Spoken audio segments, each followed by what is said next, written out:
Davey G. Johnson for Garage419, and I'm here with Dave Champion, Director of Automotive Testing for Consumer Reports magazine. And I guess let's start with, what are some of the worst machines you've seen here at the New York Auto Show from a Consumer Reports standpoint? Well, Consumer Reports, we actually buy all the cars we test, Right. and probably the worst car we've tested recently is the Dodge Nitro.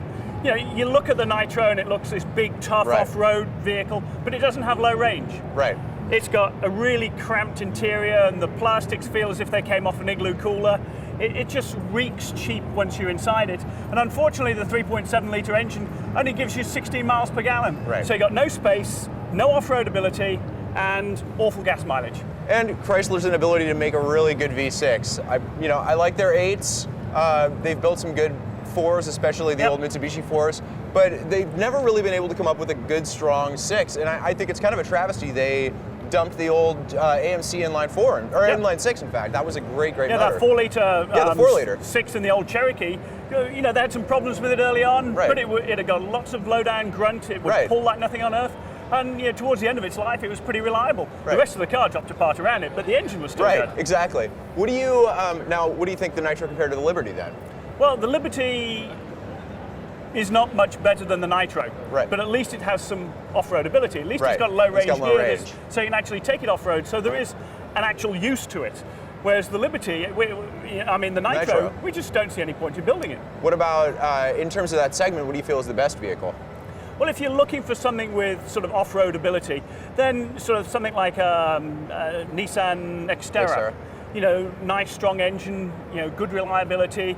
The interior is reasonably well done for the price. Ride quality is a bit stiff, but at least you can go somewhere Right. with it. I'm not a big Toyota guy, but I happen to really, really like the FJ. I did some rock crawling in one and was really, really impressed with its ability, actually. And you've also got the rear locker if you need it, which actually came in handy a few times. I was really, really impressed with that car. I mean, it's a little overwrought in terms of pieces of plastic that used to, they used to stand in for functional pieces of metal in the old FJs. But overall, as a vehicle, I was really impressed with it. Yeah, I think, for off-road, it's pretty good, but Right. to my way of thinking, it's like driving a gun turret. Right. You sit there, It is. You've got this sort of panoramic view around in front of you, you feel like, that's the way it's going to be. But if you look behind, you can't see anything behind you, and that's the biggest problem. Well, let's bring that up then. Today's, especially in the SUVs I've driven recently, the newer SUVs, the C-pillars are gargantuan. Oh, they are. Suzuki XL7, the rear visibility is absolutely atrocious. A lot of the SUVs we're seeing coming out, and even if you take something like the new Mini Clubman, Right.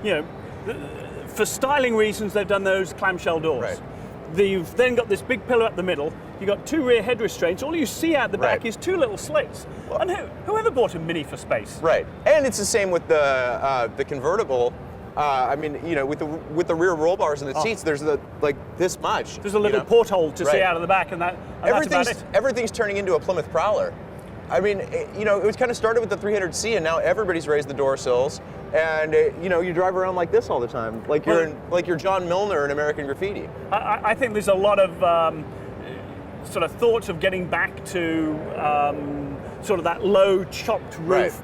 Not only for sort of the styling side of it, but also many more people are more interested in side impact. Right, exactly. So to try and get that side impact, you need bigger pillars, you need more door strength. On the other hand, if you can actually see, you're less likely to get into a side impact accident. That's what we're saying. Be careful what you wish for. Right. You're going to get good roofs. It's like safety, fuel economy. Well, with all the safety equipment, your car is going to get heavier.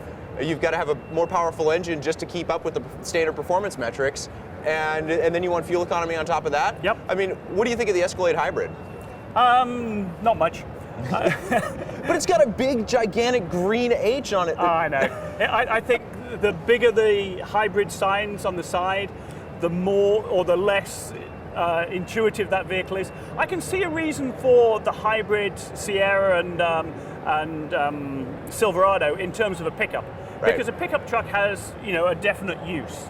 But the Tahoe and Escalade being hybrid, you might as well buy a Honda Pilot. It's got about the same amount of room inside. It gets the same gas mileage, and yet it doesn't weigh sort of 5,000 odd pounds. But at the pickup truck, it's a little more useful. And with in a work truck environment, when you're doing a lot of slow crawling around construction sites, you're using the regenerative braking. You actually are seeing the savings. That's why I thought it was so ridiculous when California had, you buy a hybrid You can use the HOV lanes where, well, why can't you do it at an 83 Starlet? Yeah. So. Or, you've got a Tahoe hybrid going down the HOV lane. Well, they wouldn't legalize that. But no, because you could have done with the laws as it was.